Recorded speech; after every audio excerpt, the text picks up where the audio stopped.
coaches. I just had such a good conversation with Kayley Hamilton. You're about to hear it. She's a PR specialist that can help you position yourself as an authority, an expert, an unforgettable voice in the health and wellness industry. And in our conversation, we do talk about some basics, some things you've already heard. But I think Kayley is going to convince you to get these basics into place. And by the basics I mean are just draw a line in the sand. What do you stand for? Who are you? What's important to you? You have to start putting yourself out there even though it's uncomfortable. If you don't put yourself out there, none of this works for you. We want to make an income. We want to make an impact. We have to put ourselves out there, and I want to validate that it's hard, but you do have to do it so people can find you. And when they do find you, what do you stand for? Anyway, we're talking all about putting yourself out there and all the different kinds of methods to do that in this interview. So I really do hope you enjoy this absolutely fascinating, cool interview with my guest, Kayley Hamilton. All right, Kayley, I'm really pumped to chat with you, and I want health coaches listening to know that this is an extremely important conversation, because health, wellness, fitness coaches who are trying to, make a name for themselves, grow a practice, change lives, all the things we want to do, are quite often very afraid to put themselves out there. But they have to. And you are a former Hollywood reporter turned PR agency founder. And I was kind of reading through some of your material, and I think a lot of what you can teach us today is going to be very, very immediately actionable. And I think some real talk for coaches, quite frankly. So fill us in, Kayley. What is your crusade? What is your mission? What do you do? Oh my gosh. Yeah. Erin, thank you so much for having me. I'm so excited. And I'm so excited to speak directly to your audiences and the health coaches that are listening today, because I'm so incredibly passionate about health coaches, mindset wellness coaches specifically, because those people are the ones that changed my life because they showed up and got visible. And I know firsthand how scary it is to put yourself out there. I grew up super shy. I was literally called the shy girl in middle school, like so quiet, so shy, just so insecure for some reason or another. But at the same time, I had really big dreams of wanting to interview celebrities on red carpets. I just grew up watching Entertainment Tonight after dinner with my mom every single night, reading Us Weekly magazine. And I think I was so just kind of obsessed because I didn't want to be an actress. I didn't want to be a singer, but I wanted to be the person interviewing them and connecting with them human to human, because to me, they were like aliens. I couldn't even speak up in class in school, and they were doing red carpet interviews on the biggest world stage, being celebrities that the whole world knew. And I was just like, how are these people doing this? I am so curious to find out. And so they really inspired me. And so I really worked to, now looking back in hindsight, I realized that I was doing mindset work. I was manifesting, but back then I had no idea what I was doing, but I was just so wanting to make that big dream happen. And I knew that leaning into my story of being the shy, insecure girl in school was not going to lead me to become a Hollywood red carpet reporter. And so looking back in hindsight, I now realize what method I was using, and we can get into that a little bit later. But I just realized I had to come up with a new goal in my head and come up with basically giving energy toward a new higher version self-identity. And so that's what I did. And I went off to college in California. I got my first internship before I graduated at Entertainment Tonight, of all places, worked there, worked at Us Weekly. I ended up interviewing celebrities by the time I was 23, won 2 Emmy Awards by the time I was 24. And it was just incredible. I accomplished all of my red carpet dreams. And I realized that even though before every red carpet, I was so afraid, I was so nervous, I was so overthinking, but I just had to push myself off of the diving board and go in basically every single time. And yes, it got easier over time, but man, it definitely took some work and some thinking through, but really shifting my goals into doing that. And then cut to 2020. Of course, all the red carpets shut down. We all go into lockdown. And that was when I was really forced to think about what was coming up for my future. I was turning 30 later that year. I was going through a breakup that year. My whole job was like in and out of like, what am I doing? What's happening? What's going to happen with red carpets in Hollywood? And I really had to go inward. And that's when someone in the wellness space named Dr. Joe Dispenza made himself visible to me on a podcast, and it was the Goop podcast with Gwyneth Paltrow. And I say that that one podcast interview changed my whole life. I felt like when I learned from him and his experience and his expertise on neuroscience and meditation and self-development, it cracked something so wide open in me and changed the whole trajectory of everything. I got really deep into self-development. I started a meditation practice. I stopped drinking alcohol, and I realized that I had really accomplished my childhood dream of being a celebrity red carpet reporter. And I realized, oh my gosh, people like Dr. Joe, people like the audiences listening right now, health coaches, wellness coaches, and experts, they became my new celebrities because I was so grateful, so obsessed with all the knowledge that he had. I was so grateful that he showed up and made himself visible for me. And with my background in the media, I was like, okay, I know the power of the media. I know exactly how to get people in the media. And I know that there are people who need to hear this expertise. And thank God he put himself out there on the platform where I was able to find him. I felt like he showed up for me, and I was so grateful. So that was the epiphany moment I had to start my agency. And so that's what we do. I've been doing this for nearly 5 years, and we work specifically with wellness, health, lifestyle, just purpose-driven experts who want to make a really positive impact on the world. And we amplify that mission and help them reach the audiences that need to hear their message. Wow. Amazing. I feel like Dr. Joe Dispenza has that effect on a lot of people. Um, I know. I just to reflect back some of your story that I thought was really fascinating. Um, you you couldn't imagine speaking up, that you were the shy girl. But then you actually explored that aspect of your personality with curiosity and non-judgment. And like on some level, you knew that continuing to anchor to that limiting self-perception wasn't gonna work. I think that's really interesting aspect of one's personality. It might be that might be almost the missing link. When I think of health coaches who are just so afraid to put themselves out there, they have nothing interesting to say. Who am I? I'm not important. Nobody knows me. Just anchoring to those limiting self-perceptions. Um, you decided to direct your energy to who you wanted to be rather than who you thought and believed you were. So is this the kind of thing, is this teachable? This that or is that inherent to you? And is this the kind of thing that you try to nurture out of people? Like who do you want to be if you didn't hang on to this limiting self-perception of your shyness or your unimportance or your unfabulousness? Is this part of what you teach people? Yeah. Oh my gosh. I'm so passionate about this. And this is something that I, of course, kind of honed and learned growing up. And then people like Dr. Joe and people who are in the self development space really made it clear to me. I just dove into books and podcasts, and it just like crystallized that information that I realized I kind of already knew, but didn't know super clearly. But yeah, it really is like the belief that you can become a higher version of yourself and kind of unlearn those blocks that are holding you back.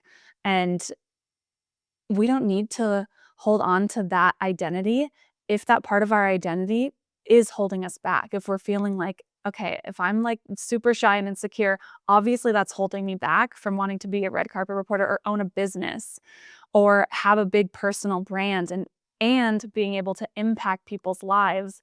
Like, so it's really going deep inward and deciding, okay, what is serving me and what's not. And I want to unlearn and unblock the things that are holding me back from my highest purpose, my highest self. And as far as learning it and teaching it, I realized that there are just like 3 simple steps that helped me now looking back that I did to basically become a higher version of myself and unlearn these things that were holding me back. So the first, and I call it the 3 E's. And the first is an expander, finding an expander. So this is finding someone who is already living your dream life. I think this is so important because it shows our brains that what we want is possible. It's made manifest in somebody else already. And so even when I was young, like this is so embarrassing, but I was growing up, I was obsessed with Laguna Beach, which then turned into The Hills, the show on MTV, and I was obsessed with those girls, and especially Lauren Conrad. But just seeing her living the life in LA that I wanted to live, working the cool jobs, working the red carpets, like being in Hollywood, I was just having that peek behind the curtain. And this is why I love podcasts, because you can listen to somebody on a podcast and hear about their day, hear about what their business is like, what their struggles were. It makes it so much more humanizing and you're able to connect with them so much deeper. So having an expander person that you can look up to and be like, okay, if they can do it, I can do it. If they've made it possible, it clearly is possible, so I can make it possible for myself. The second E is experience. So this is more of like visualizing it until it feels real. And I realized I was doing this back when I was younger and I would go to, I grew up Catholic and I would go to catechism classes. And I remember totally zoning out and basically meditating. Like before I knew what meditation was, I would zone out and kind of daydream. Like I would call it daydreaming. And this is when I would fully visualize and experience me working in Hollywood, me working red carpets, even when I was like in middle school, high school. And so the second E is experience. So really visualize that life and you as that person until it feels real. And then the third E is embodying it. So really stepping into becoming the future version of yourself now. So just taking even a moment when you wake up in the morning, it's like, how would that version of myself be today? And how am I not going to default back to my old self and my old identity and pieces of me that are holding me back? So, and it's fine. Like, we'll always kind of fall off and then just get back on the horse. Like, it's fine. But just bounce back and remember, okay, am I embodying that version of myself right now, today? How can I do it throughout the day? So yeah, those are kind of the three steps that I realized really helped me to embody each version of myself as I've grown and expanded. Yeah, this is advice that I feel I've picked up. I like the way you've packaged it. I've picked this up over the years though. And so I think as I'm thinking through these three E's, the expander, who is living the life, the dream life. This idea that if they can do it, then it literally can be done. So there's no reason why, you or me or any of us couldn't do it. And for you, it was the girls on Laguna Beach, right? And so I I I'd have a hard time figuring out who that is for me. Do you know what I mean? Like, is there an exercise we can do if somebody doesn't have one that comes to mind? I know, and it doesn't have to be one specific person because one person will have something and then you'll be like, oh, maybe I don't really connect with that, but I like this. And this is why, and this is like very woo woo, but like this is why vision boards are so much fun because you can grab different pieces of different things and put together your beautiful example of the dream life that you want. So for me, it's like, yeah, I would just research and find experts who are in your industry who have a similar expertise. And then maybe other people who have a brand that you really admire, but maybe it's not in the health space at all, but you love the way that they show up for their community and the way that they show up on social media. So that can be something. So it doesn't necessarily have to be one specific person, but it can be just doing the research and like picking out different things that you love about these different people and creating your kind of your own expander in your mind. I love that. Great. And then the experience, second E, visualize it until it feels real. This idea of, daydreaming. I think the power of imagination is really underutilized sometimes. Like we do feel like we have to get very, very tactical. I'm going to start this business. I'm going to become this coach or this brand. What are the tactics I need to put into place? And we kind of switch off our imagination, which it sounds to me is incredibly important factor in the experiential part of your three-step process. Yeah, you're so right. And our minds want to naturally go to the tactical. They want to go to the 3D of how, when, timeline. And I always have to check myself and like reel it back in and be like, no, I've been repeating this kind of mantra recently of be loose with the details and the timeline, but be really strong with the feeling and like the feeling of getting there on the other side of whatever dream that you're trying to manifest.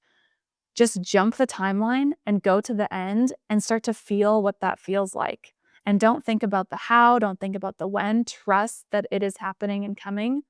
But just like, and this can just be fun. Like it literally feels good when you do it and you go so deep into it and give yourself the time and space to feel it. And this is why I would like daydream in class rather than zoning off or getting tired. Like I really loved to go to like this class because I knew I was going to daydream my future, and it was fun for me because I felt like I was literally in it. So yeah, just giving yourself some quiet space to feel what the outcome will be like when you get there. I really like that anecdote because it is energizing to be able to imagine. It's much more energizing than sitting in a catechism class. But, it just to get excited about what's possible. I think that's an interesting reframe. I think that's an interesting reframe, just a minor reframe for folks listening. I'm always thinking about the folks listening who are just feeling very overwhelmed by all of it. And what if part of it could be very fun and very energizing? To be honest with you, I started my business 12 years ago, and I reflect back fondly on those early days. It was so fun because it was so new and anything was possible. And I constantly reflect back on those days just with just such admiration and love. But yeah, I think that's a nice reframe. This could be the most exciting thing, to actually devote your mental and spiritual energy toward. In fact, it should be probably.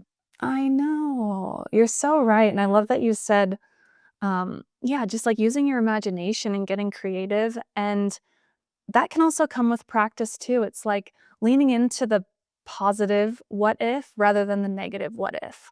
And so when you're in a space of like building something new, reframe it through the lens of, oh my gosh, this is really exciting. Like, what if everything goes right? What if I make even more money than I think? What if I help even more people rather than all the negative what ifs? And that's something else that I have to check myself with as well, is like, is my mind going in the negative direction of all the bad things that could happen? And when you're in a space of anything can happen, you want to really direct your energy toward all the positive what ifs because, like you said, literally anything is possible. So, yeah, I love that. Do you know that I have a lot of really, I think, good questions to ask you here, but I just want to like just interject my own self here to ask you a question that's kind of out of left field because I love everything you're saying. And whenever I speak to somebody like you that has it sounds to me like you have a practice, whether it's like a gratitude or a meditation or journaling or some kind of self-reflection affirmation practice. Do you have a daily practice that you do? Because I'm very hungry for something like this. Oh, yeah, I love it. Oh my gosh. I've done so many different practices, and I think it's important to test different things because some people love a vision board, other people are like, whatever. Some people love meditation, it's whatever.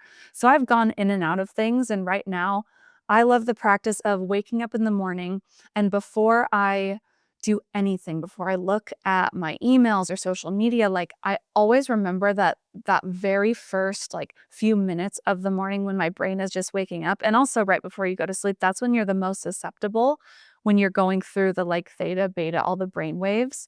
And that's the perfect time to manifest. So when I wake up in the morning, I will read. I have a notes. So I technically do look at my phone, but I have in my notes, whether it's like affirmations or goals or just anything that I'm like clearly focusing on right now.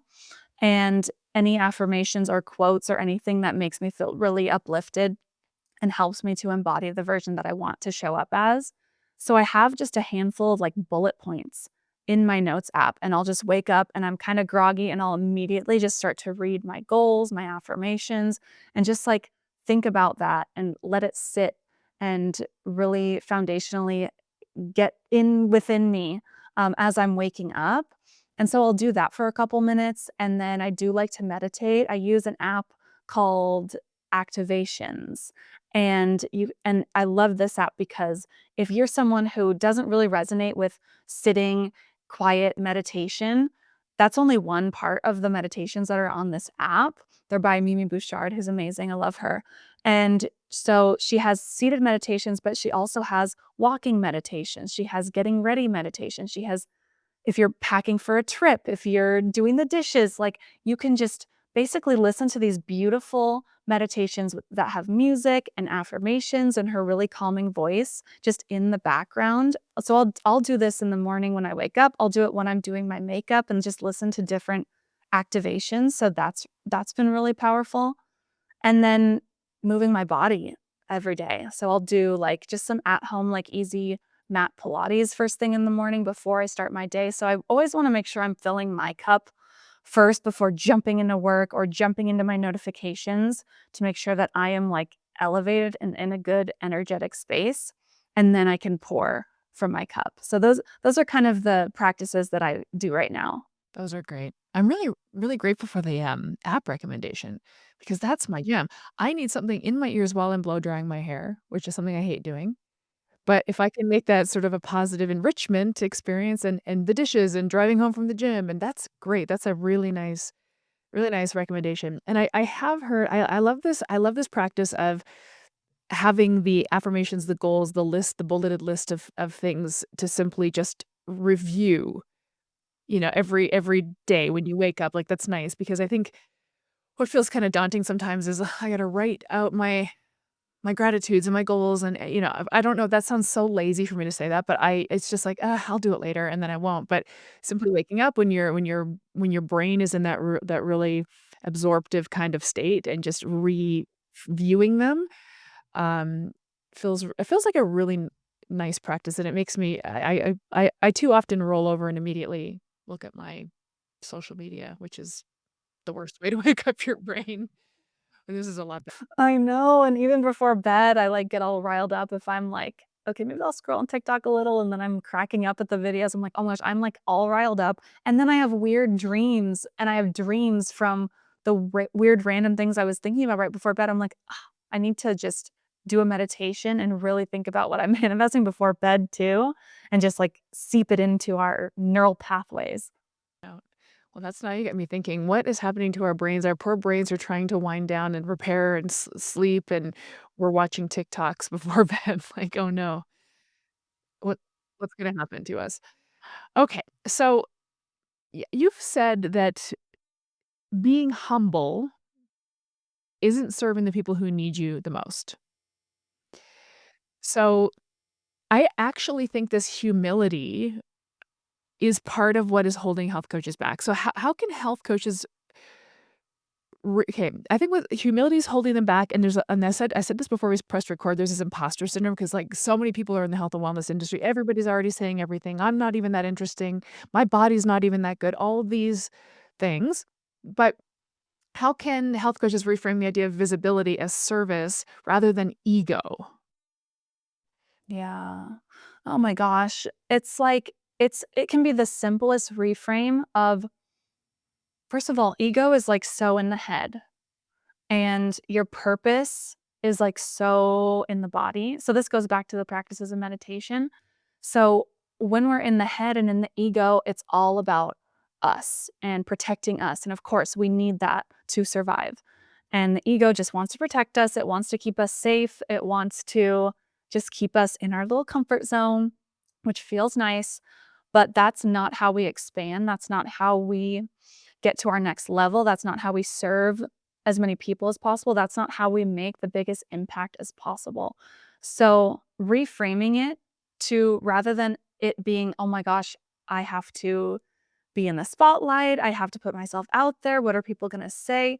You, if you think about it and zoom out, you realize it's all about me, me, me, me, me, which I totally understand, and that's like a natural reaction.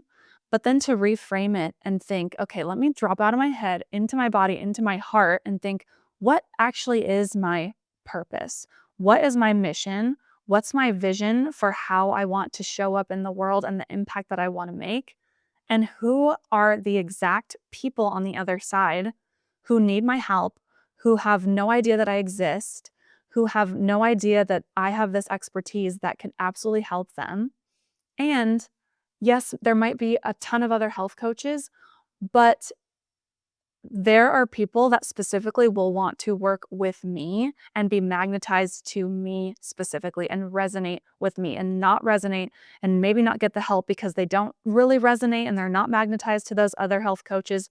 which is fine, but they want to work with me because they are pulled to me and they see themselves in me or something about me that can help them. So I think it's just that one simple reframe of, rather than thinking about, what do I have to do to show up? Oh my gosh, it's gonna be so scary. What are people gonna think? How are people gonna judge me? And dropping into the heart and being like, how can I show up for other people? Because there are people who need to know that I exist so that I can help them. It's like Dr. Joe Dispenza showing up for me. I had no idea he existed, and thank God he put himself out there. Otherwise, who knows when I would have found him, if ever.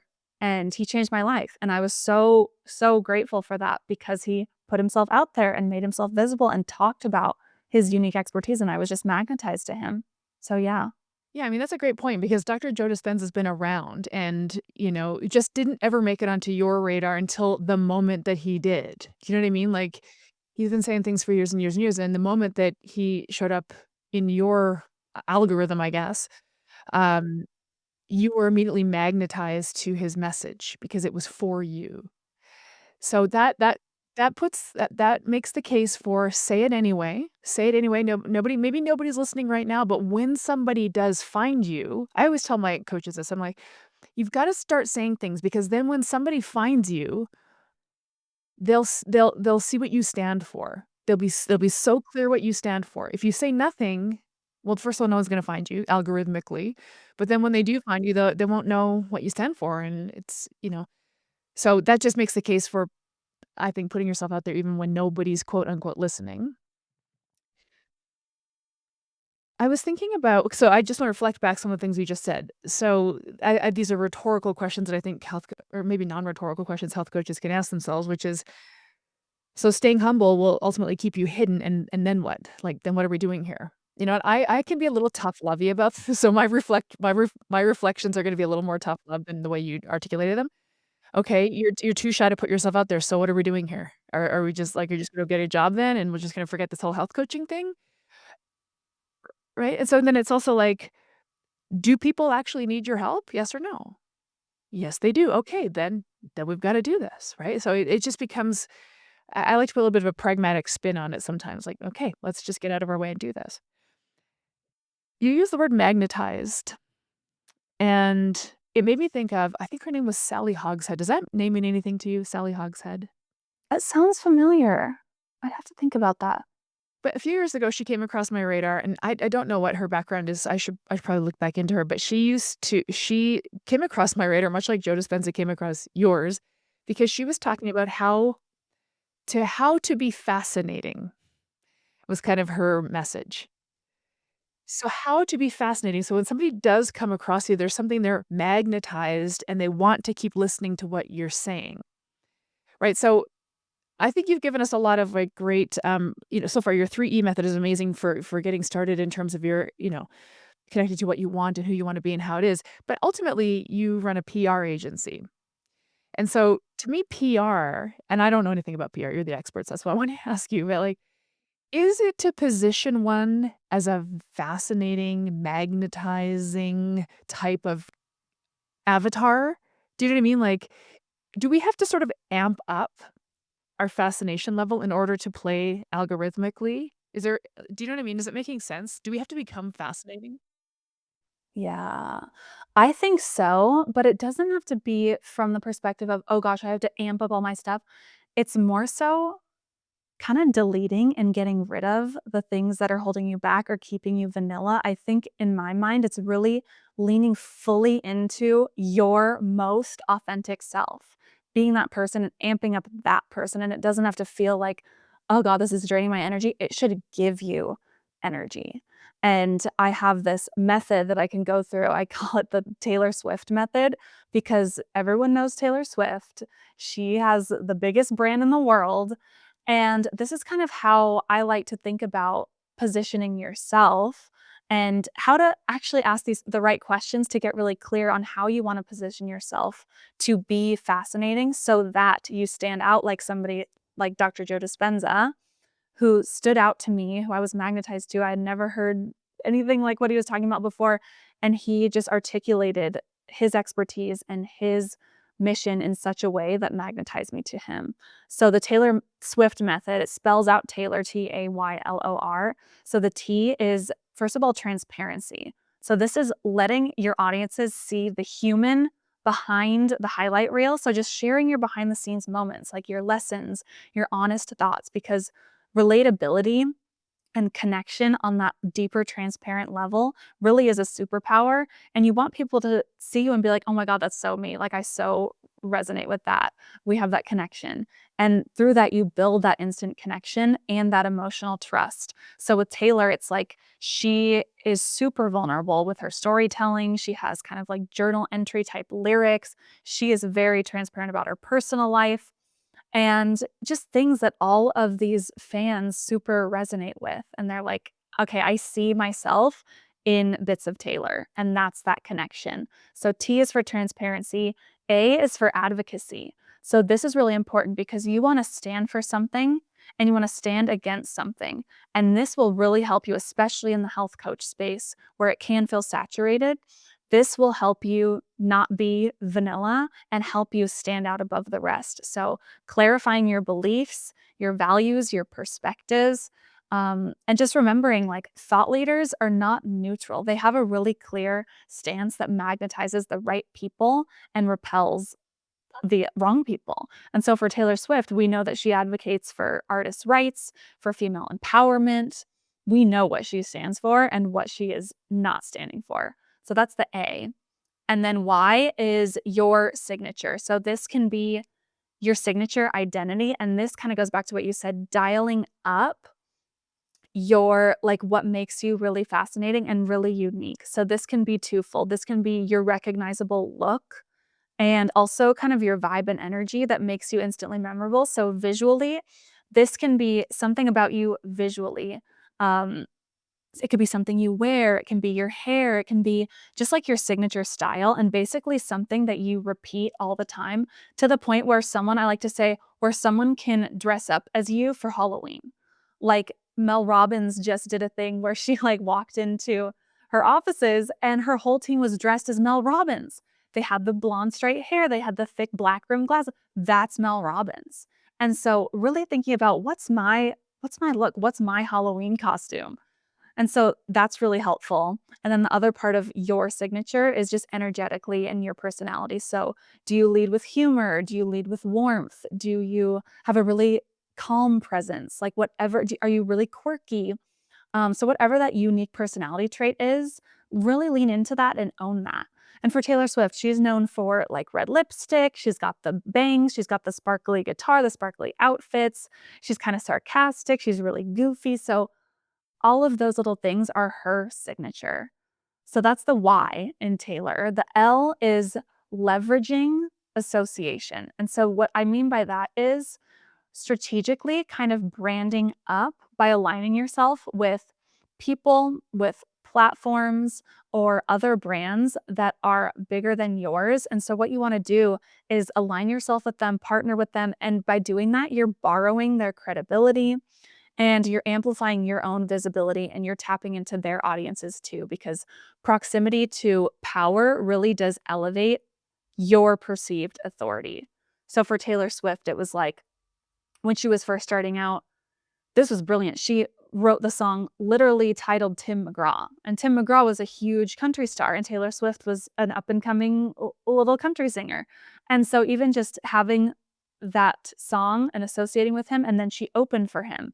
And then people leverage association with Taylor Swift. Ed Sheeran opened for Taylor Swift. Sabrina Carpenter opened for They all blew up because of their association originally with Taylor Swift.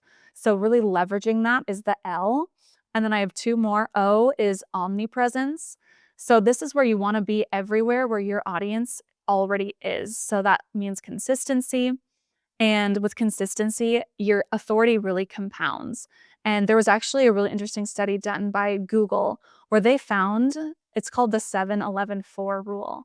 And they found that people will buy from you after having spent 7 hours engaging with your content, 11 different interactions. So they've engaged with you 11 different times in 4 different locations. So that can mean I watched your Instagram reels. I listened to your podcast. I saw you on YouTube. I read an article you were in. I saw you on TV. I saw your TikTok.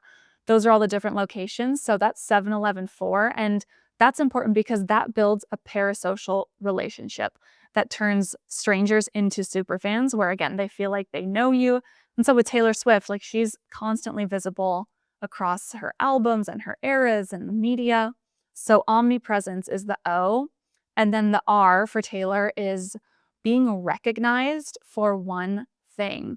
And so this is super helpful for health coaches. And this is what we do with our clients in PR.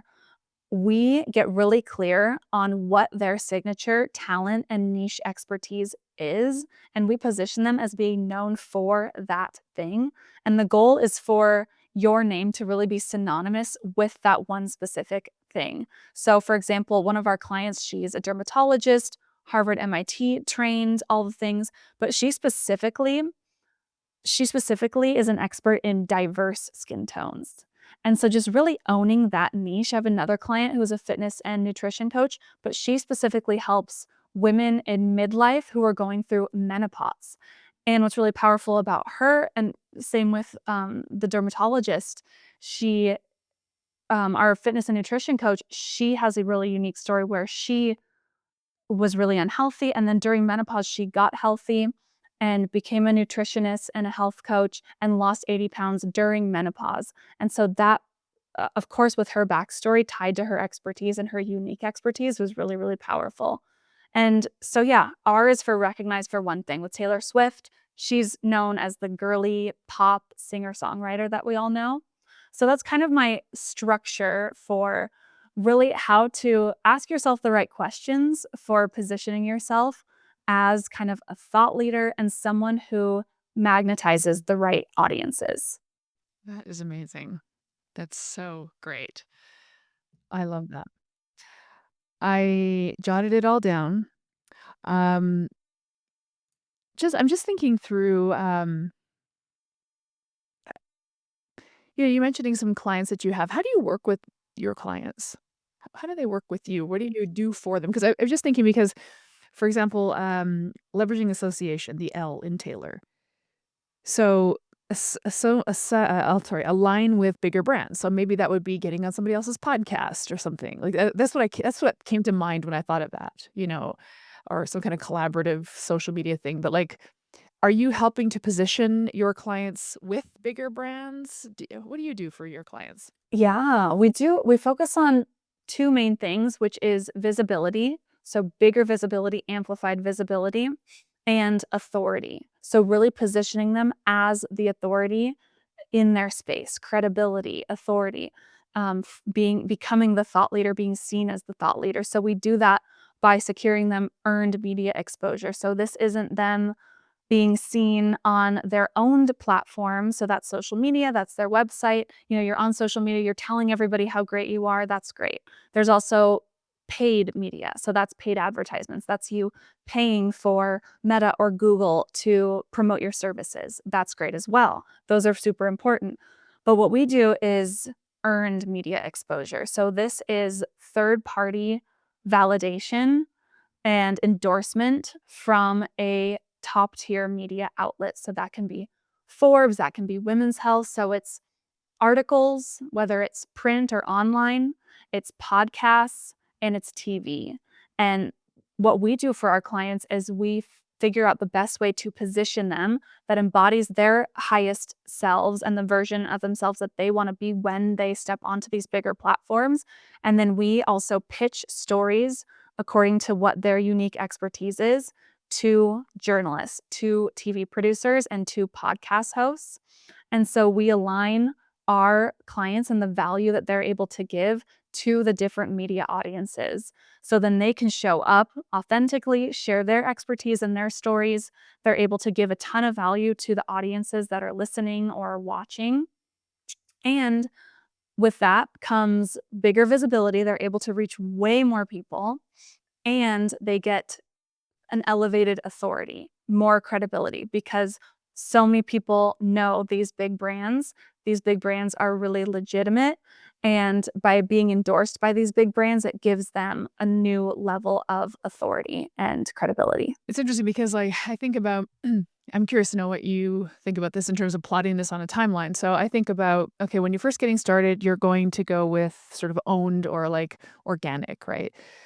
I got these social platforms, I got my email list, I'm grinding it out with these organic means, and then this is just my own personal trajectory. Once I had enough organic growth, then I felt confident to go into paid. So now I'm leveraging, ads through Meta, like you said. So the earned piece though, like, where does that, because what I'm getting at is what I couldn't have gone to paid first because I didn't have anything. Like, if I paid for a lead, if I paid for some eyes, they would land on me, but I didn't have anything to say. Yeah, so I had to kind of build up my repertoire. Then I felt like I could justify paid for whatever reason. So where do you think earned fits in? Could a brand new person leverage earned media, or do you have to have a little bit of? Is there some first steps before you start pitching people to journalists? Yeah, that's a great question. I definitely would want to make sure that you have the business foundations built out and you have the owned platforms built out. So you have that offer because if you're getting visible, you want to have some sort of ROI. You want to be able to, yes, give value, but also direct people to be able to work with you. You don't want to show up and be like, I know all these things, and then there's no opportunity for the audiences to then work with you, and then they're left high and dry. So you want to have the business built out and it can just be one clean, succinct offer. Have that built out, have the landing page. It doesn't have to be a huge, robust website by any means. I would make sure that you have an about, a bio about you, nice, clean headshots on your website, definitely. Because when people work with people, that when they check out what your services are, is they want to learn more about you. So they want to see you. Um, Make it a clear call to action to be able to work with you or hop on a sales call with you or whatever it may be. I think it's also important to have a free lead magnet download. So if you're going on podcasts, you want to be able to give something free away to those audiences who are listening, who might not be ready to take the next step and work with you or pay you because they just met you, but they'll download your free thing and then they'll get on your email list. And then you have a couple email nurture sequences going out where they can learn more about you, kind of enter your world, and you kind of nurture them. So I think that's really important to have. And you definitely don't need a huge social media following by any means. What you do need, though, is at least one platform that is optimized. So you want to have a really nice headshot photo that looks nice and professional. You want a very clear, succinct bio that shows what your unique expertise is and clearly communicates that. Your credentials, if you have some credentials or years of experience, like what makes you the expert, and then a clear call to action. Click below to download my free lead magnet that you created. And it is helpful to have at least just a couple of posts. And the more frequent, the better, of course, if you definitely want to grow and reach more people on social media. But posts that are really positioning you as a leader in your space, like showing why you're an authority. Like, what do you know? Why is it unique? What is your opinion? Do you have a differing opinion than what all the other health coaches are talking about? Definitely share that. Media loves like differing opinions. If there's something not being talked about in your industry and you're like, why is nobody talking about this? Talk about that, share that on social media. So definitely have your website, at least one social platform, and get that going. Paid ads can definitely be helpful as well. And beyond that, I think once you have those foundations going, then it would be worth leveraging earned media. And you don't have to right off the bat hire a PR agency who will do, this is what we do it all for you. Every single month, we're getting you consistent visibility and media opportunities. But if you're not ready for that yet, I would leverage your own connections and community and audience. Post on Instagram stories, be like, does anyone who follows me, host a podcast? Like, I would love to, I can give this value to your audience. Or go to your friends or anyone who who hosts a podcast and start to dip your toes and get your feet wet. And that way you can get really good practice on answering questions, on talking about your unique expertise, especially in a long form podcast audio situation. And yeah, so I would start to just pitch yourself and use your own network to start getting opportunities and leveraging earned media. And like I said, and like you said, leveraging that association, by being associated with that other podcast host and being introduced to their audiences. I love it. Do you know what I like about that advice you just gave is that, we're kind of dancing around perhaps the topic of leveraging oneself. But actually all that advice you just gave is crucial for launching oneself, if you know what I mean. So have an offer. What do you do for whom? Create just a simple landing page where somebody can find you. Um, Bio and headshot, right? Lead magnet, nurture sequence, like one social platform that you're kind of putting some emphasis. Like to me, those are business basics. And so we want to impact more people. We want to make an impact and an income. That's what we're looking for. So that's like in the realm of like, I got to get started, then I need to leverage myself. Maybe I can use a PR agency to get some earned media. But at the end of the day, you still have to have all these basics established. I mean, it just makes the case for get the basics established. And I go back to what I was saying at the beginning. I'm just thinking through all the health coaches I've trained over the years because I'm on the faculty of a health coaching school. And well, I don't like being on social media. It's too bad. You have to do it. You have to just pick one platform. You have to do it. Well, I'm not very techy. How do I build a website? Just build one page. I just build. I don't know what I do. I don't know what I stand for. Figure out what you stand for. These are essentials. We can't sort of dance around them and be wishy-washy about them. You'll need them to launch. You'll need them to leverage. If you want to make an income and impact, we just have to put these basics into place. Yes, and that goes back to ugh, the excuses. We can't have excuses. If you want to make a big impact, it's not I can't, it's how can I? And in this day and age, we have a very handy thing called ChatGPT. ChatGPT will literally be your assistant and help you with anything under the sun. Like, so ask ChatGPT, how do I create? I just need one simple website landing page. What software should I use? Okay, how do I will literally, if it's tech stuff, I'll screenshot my page, put it into ChatGPT and be like, okay, I'm on this page. What do I click next? Because sometimes I'm just like, I don't have no idea. I need help. So ChatGPT is amazing. You can also talk to ChatGPT about how to position your brand. Like give it the Taylor Swift method. And you know what you can do? Oh my gosh, this is so good. So there's an AI expert named Callan Faulkner. She's incredible. I learned this from her. Since this interview will most likely be on YouTube, if it's on YouTube, what you can do is you can find the transcript at the bottom in the like little about section under this video. Go to the transcript. You can copy the whole transcript, put it into ChatGPT, and be like, I want to figure out how to position myself and my brand. I listened to this podcast interview with Kayley. She talked about the Taylor Swift method. Now ask me questions so I can figure out what my signature brand is according to the Taylor Swift method, so you can work so well with the ChatGPT and AI. But yeah, I just went off on a tangent there, but yeah. No. I mean, to be completely honest with you, when you were talking earlier about sort of your ritual in the morning, how you do your reflection on your goals and your affirmations, and you listen to the activations app. I part of me was thinking what I would also add in there is a quick little convo every day with chat. Like, hey chat, what do I need to think or feel today to, embody the best version of myself or something like that. I think that those are the kinds of conversations I'd like to have with somebody, but I don't have anybody in my world who I can actually have those conversations with. And potentially, my ChatGPT knows me really well. It probably could give me some really cool insights, or at least it's almost like pulling a tarot card. Do you know what I mean? You pull a tarot card, you can make the tarot card mean anything. You can make it mean anything, ultimately, I think. So I could have a conversation with ChatGPT and extrapolate whatever I need to extrapolate out of it. But at least I'm thinking about it. At least I'm talking about it. I'm taking a step every day to think and feel and be the kind of person who is moving toward my future self kind of thing. So I love the idea of using chat. There's so many ways to use it. I think it's I think that's such a good idea. yeah. So good. Okay, so if a health coach wants to start becoming more visible this week, what are 3 simple actions they can take? If they want to start becoming visible this week, definitely, Yeah, they listen to this podcast, they're ready. They're saying, "Okay, you know what? I get it. I yeah, gotta do this." What could they do yeah. immediately? I would first get really clear on how you want to show up. And then the deeper meaning of that is I'm showing up because I want to help XYZ people.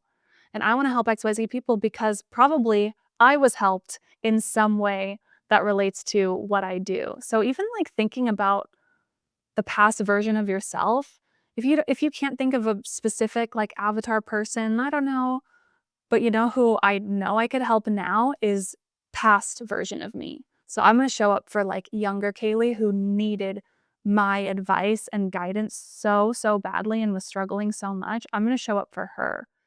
And so really anchoring in and maybe doing some mindset work about that and shifting your goal. Your goal is not to, oh, I need 1 million Instagram followers, or I need to become famous, or oh God, that's so much pressure, like spotlight. It's like, no, that's not the goal. The goal is to help people who need to hear my message and who will be magnetized to me. So I would say number one, shift your goal.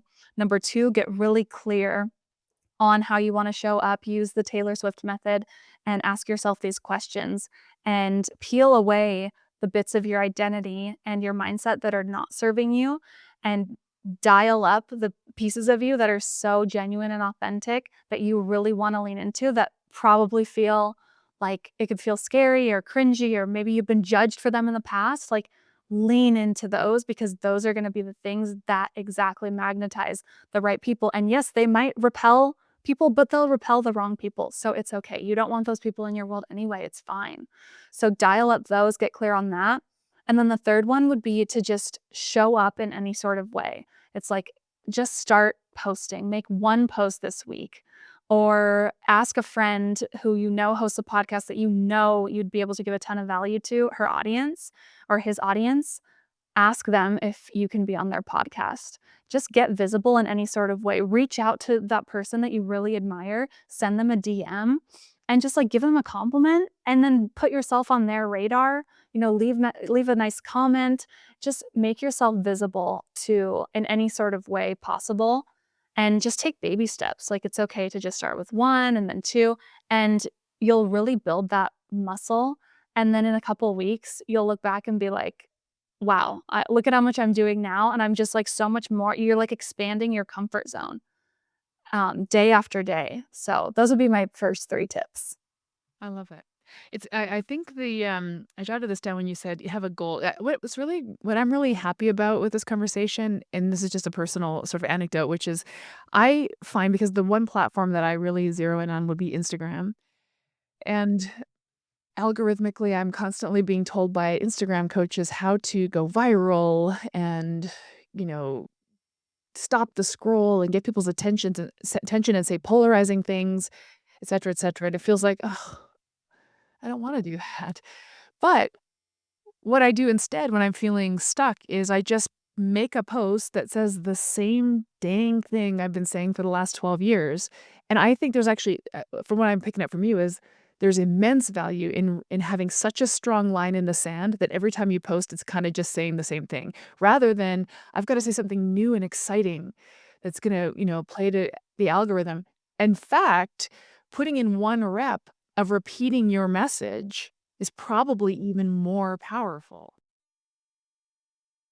Yes, absolutely. Because people will always know what you stand for, and you'll be kind of a dependable resource. They're like, okay, I know I can go to Erin for this. I know she's going to say this. And yeah, like in the Taylor Swift method, it's like you want to stand for something. And so continue, you could absolutely repeat. I inhaled every single Dr. Joe Dispenza podcast interview he ever did. And he was repeating the same stuff over and over, to the point where I could like recite back what he was about to say. I knew exactly the sentence he was going to say. That's fine, because he's so clear on his mission and his message. And so yeah, repeat what you know to be true and what you're passionate about. And back to what you said about the virality, it's like, we don't need to go viral. Yes, it's fun to get a bunch of followers, but people who follow you because of your one viral reel, like, those are not always going to be really high intent audiences ready to buy. They just like the quick entertainment fun. Oh, that was fun. Okay, I'm going to follow Erin. Okay, now I'm going to forget about her because she's not posting like super viral, fun, kitschy videos. Like that's more entertainment. For health coaches, you're more educators. You don't need to be an entertainer. So really lean into your niche, unique expertise, and also your backstory. Like, why is it that you got into this specific health coaching, and how did health and wellness impact your life? And so, yeah, I would say lean into that. I love that. It's good advice. And I think it's interesting when you're mentioning that you devoured every Joe Dispenza podcast and you could predict what he's going to say. I mean, we all have our gurus. I follow 3 or 4 people around to every podcast they're ever on, and I already know what they're going to say. And I listen anyway, and I actually value them as a authority because they don't waver. They have this strong point of view, and they're repeating it and repeating it and repeating it. I would say that probably people who are truly successful in probably I'm just probably any industry are people who've anchored to a strong point of view and just repeat it. So that makes it easy, right? You get to anchor to one thing. Like one of my points of view is you never need to track your food. This is probably my countercultural message in the health and wellness industry. You never need to track your food. And I'll say that 10 times a day. And I get people in my comments to say, well, if you don't track your food, how are you going to lose weight? And it's like, you don't have to track your food to lose weight. Food tracking has nothing to do with weight loss. I'll just reiterate. And it's fun and it makes it easy. And I'm known for that. And I'll go on any podcast and say the same dang thing every time. But that, it is a mission-driven message, and I feel it, I value it, it's true, and then it's also easy for me to just say the It's same thing. easy, it's simple, it's what you stand for, and it can be a little controversial. It might like trigger some people, which is fine. Like we want that. You want to stand for something and stand against something. So I absolutely love that. This is such a good conversation. So, how can health coaches work with you if they're ready to build their presence?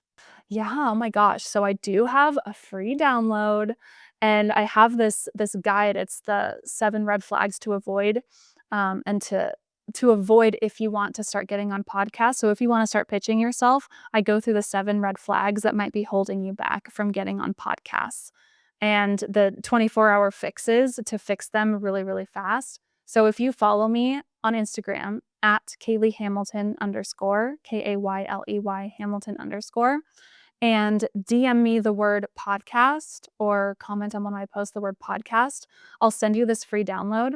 So that will be really, really helpful for you, especially as you're kind of dipping your toes in the water and starting to do podcasts and you want to start pitching yourself and you're not quite ready for working with a PR agency. That guide will be extremely helpful for you. So DM me the word podcast. And then to work with us, you can visit my website, uplevelagency.com, UPLVL, and you can book a PR strategy call with me. And yeah, we'll meet and then see if PR is the right thing for you and if we're a fit. And then we can start getting you media exposure. Amazing. Okay, great resources. Any final messages to listeners on becoming unforgettable and unmissable? Yeah, oh my gosh. Just remember what that deeper goal is. Remember why you are a health coach. It's not to be famous, it's not to get a bunch of followers. It's to really, really help people and remember that you have a unique expertise. The market is not saturated. Don't give energy to that thought. Give energy to the thought of have such a unique expertise and I'm someone so special that people will be magnetized to me. My people that I'm literally meant to help on this earth will be magnetized to me if I show up and get visible for them. Yes. Amazing. Oh my gosh. Thank you so much, Kayley. This was awesome. Thank you. I really appreciate all your wisdom. Thank you. Thanks, Erin. Thank you so much. This is wonderful.